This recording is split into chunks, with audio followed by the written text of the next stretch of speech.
Hello. It's been a while. Hello and welcome, everyone. It has been a while. Yes, What have anyone you who been has up been to? watching our videos might have noticed we've been gone for a few weeks. Yeah. So With good sorry about reasons, that. though. hmm You had a little trip, I had a little trip to a small birthday, county yes, for for her birthday. oh yes. And then as you guys know, I was pregnant and I had the baby. Hence, Yay! yay! Congratulations Healthy baby on the girl. baby. So if you guys hear that like remixing sound, I'm actually pumping, so that's what that noise in the background is. So we didn't forget about you guys, and we are going to be consistent again. Yeah, we're back. We just need a little pause for the cause. Mm-hmm. So we're back though, and we're here to do chapter 5. I think we would have to start doing double chapters. Yeah. Well, let's 'Cause- talk about chapter 5. And I know this week is actually for them, it's Invest Fest. I heard them say market. So lucky for them. Anyone who's going, that's great. Oh, I wish to go. I know. One day we'll go. The States. Yeah, okay, so chapter 5. Let's get into it. Not my favorite chapter. What are your thoughts on it? Yeah, it was pretty dry. I don't know why. Maybe it's just because it's speaking a language I'm not really familiar with. Or maybe it just seemed kind of far-fetched for me. Yeah, I think that's why it was kind of boring. And it wasn't even just us, because even our sister Nikki, shout out to Nikki, she said this is where she stopped reading the book. So this chapter is the investment blueprint. So I'll go over it quickly and then give our thoughts and whatever dialogue we have. So they're talking about real estate, the different ways of investing in real estate, whether it's buying land, commercial property, farmland, vineyards. Seems very far-fetched. I think. Why does that seem so far-fetched to you? You think you're not gonna buy some land? It's not far-fetched for you at all, because your dad has farmland for you. That's true, actually. In Trinidad. So this is not far-fetched for you at all. That's actually very true. I never thought of that while reading this. Maybe if I had that within my mind, I would have been a little bit more interested. It just seemed, why I said far-fetched is because it didn't seem like it's something I'm doing right now, or I'm even working to do right now, or even something I thought of doing when it comes to land. Like I haven't, the first time it sparked my interest, the whole land thing, yes, our dad, but more so when Khalees. Oh, I didn't turn on the slide. When Khalees talked about all her land in you see that outfit? You guys like that outfit? Yeah. When Khalees talked about all her farmland in Kenya, that was the first one I was like, oh wow, this is something different. But in Canada, I just never really thought of it. You have to be so far, like drive so far in places you don't want to be to buy land here and do something. Yeah. And I don't want to live in those places. Yeah, that too. So I think that's why I'm like, okay. And then they go on to talk about rental properties. This is something that I personally always wanted to do. I remember I rented a place in university, and I thought that was great. Like go in a student zone, you'll forever have tenants coming.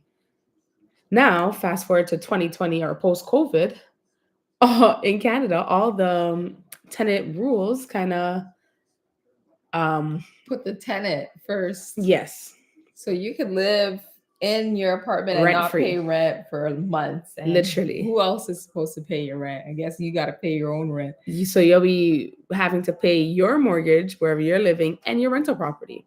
Yeah. And the costs have been so high here. Like I have a friend who has a rental property and she has a tenant who pays her his bill, but she still has to put out another $500 a month because she has to pay for the maintenance fees. So it's just not a cash positive investment. Mm-hmm. I think it's different in the States though. Yeah. Then it goes on to talk about the loans: conventional loan, hard money loan, home equity.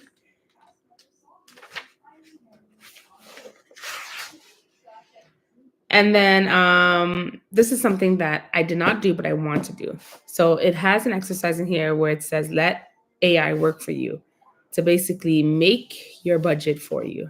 So if you have debt, tell them you have this much debt you want to pay this much off by so-and-so date.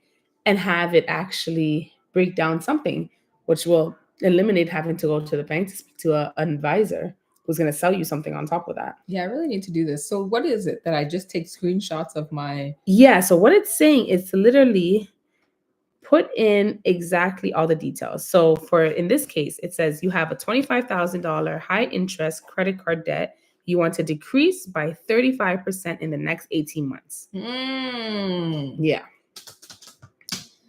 And then let it do its work. And then it also said let AI do your whole business plan. Automation, content creation, marketing and sales, process and procedures. So this is something that we're even in the process of looking into with making a website. Yeah. For our my manager here came and told me to just drop in there, like and subscribe. Yes. Like and subscribe. I'm Please. sorry to interrupt. No, that is important because we don't ever say it. And we would like you to like and subscribe. Sorry. So yeah. No, I was just saying we were looking in... at it. No, I was saying that's something that we want to do with making a website. You let AI do it for us. Yeah. So that is something that we need to try and do though. Yeah. Yeah. What would you ask AI to help you with? Oh my gosh, everything. Can you create a budget for me, a workable budget? Because every time I make a budget, I never stick to it. I need to figure out how to stick to my budget. So I don't think it's realistic. That's right. No, not the budget. But I don't think we're honest about how much we have and how much expenses we have. Oh, like they spoke about that in the prior chapter.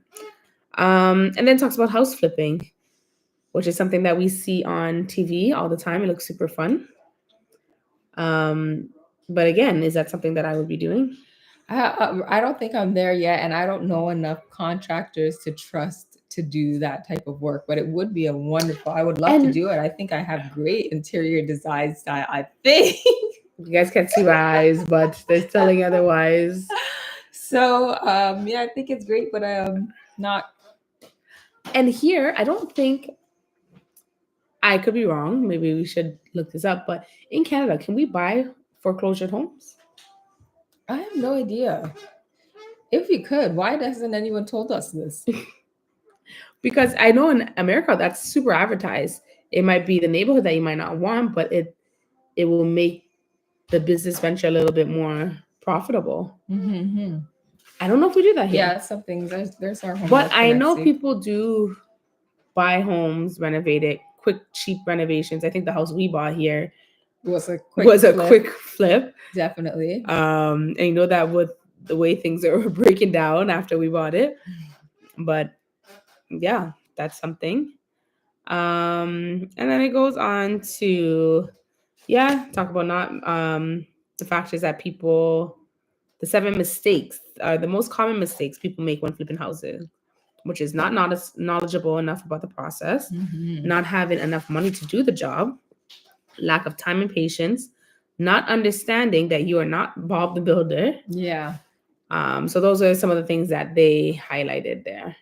And we watch Housewives of Atlanta, and the new lady, I forgot her name, who's with the basketball player. Anyway, she had bought a home, I think 2 homes, and she renovated and she still hasn't sold it.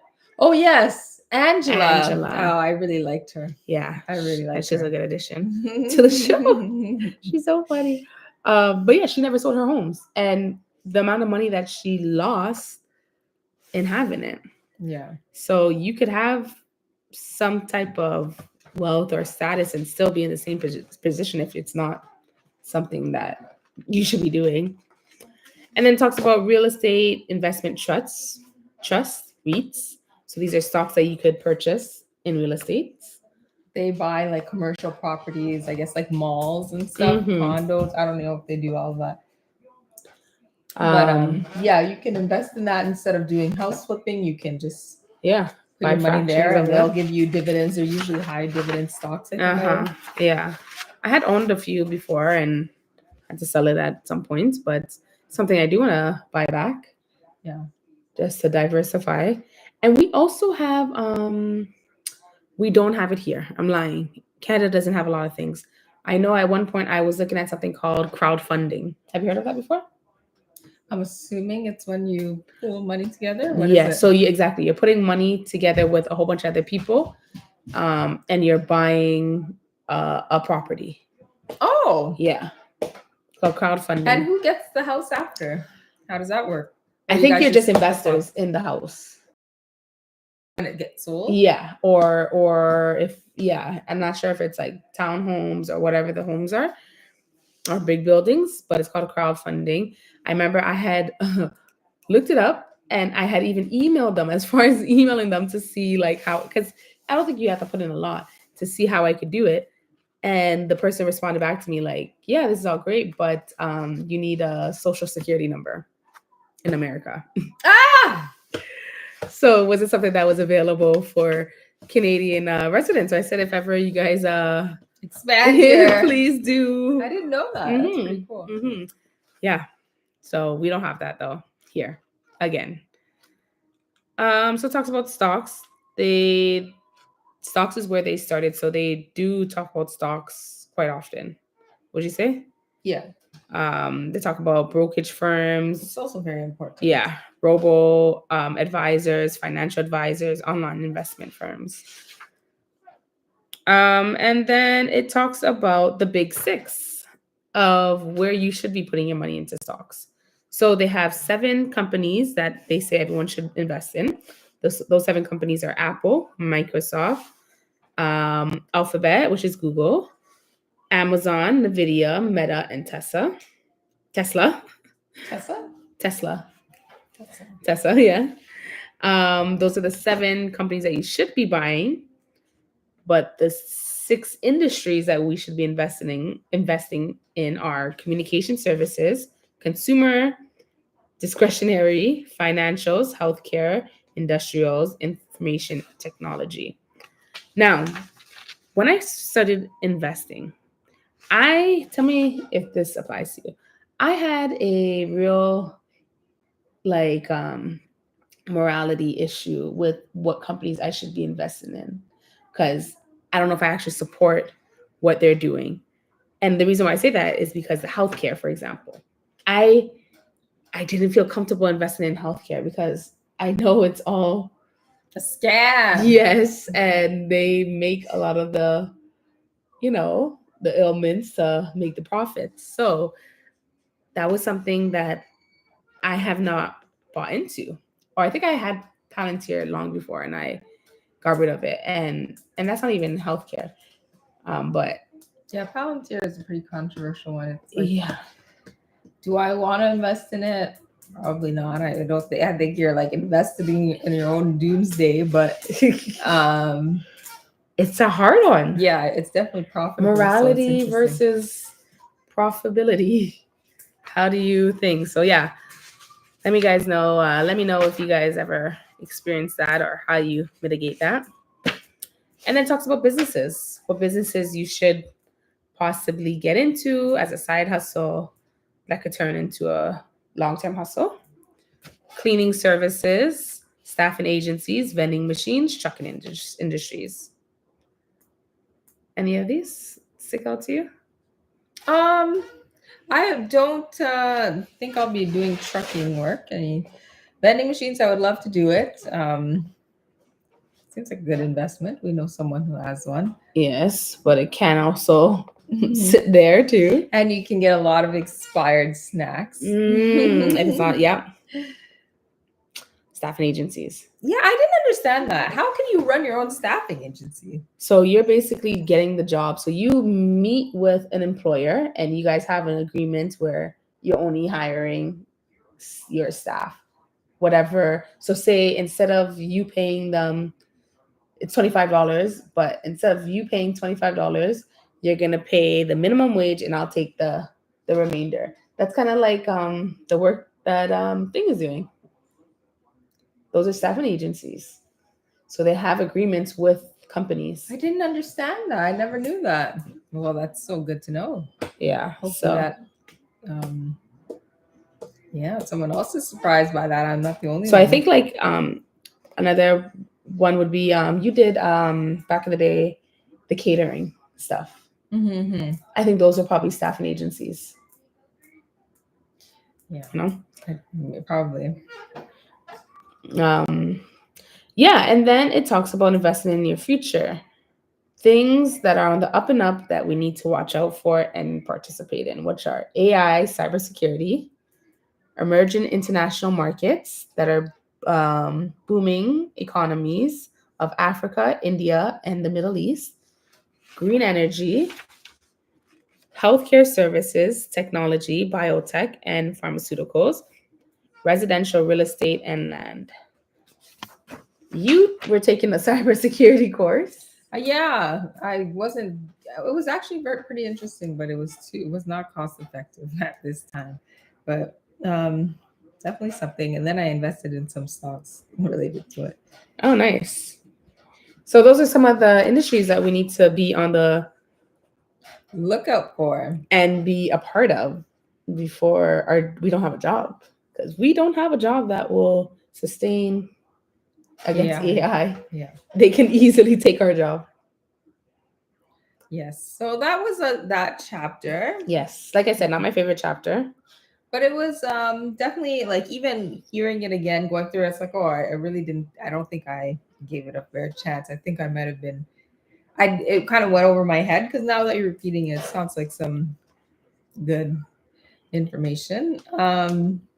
So next chapter is risky business. That Risky sounds business. like a nice title. Yeah. So we're gonna try to get somebody else on here. Yes. Add some spice. Hopefully we can. It's kind of dry dialogue. Yes. Yeah. So we'll get something going, and yeah, we'll see you next week. It's a short one because we got things to do, unfortunately, but we will be back.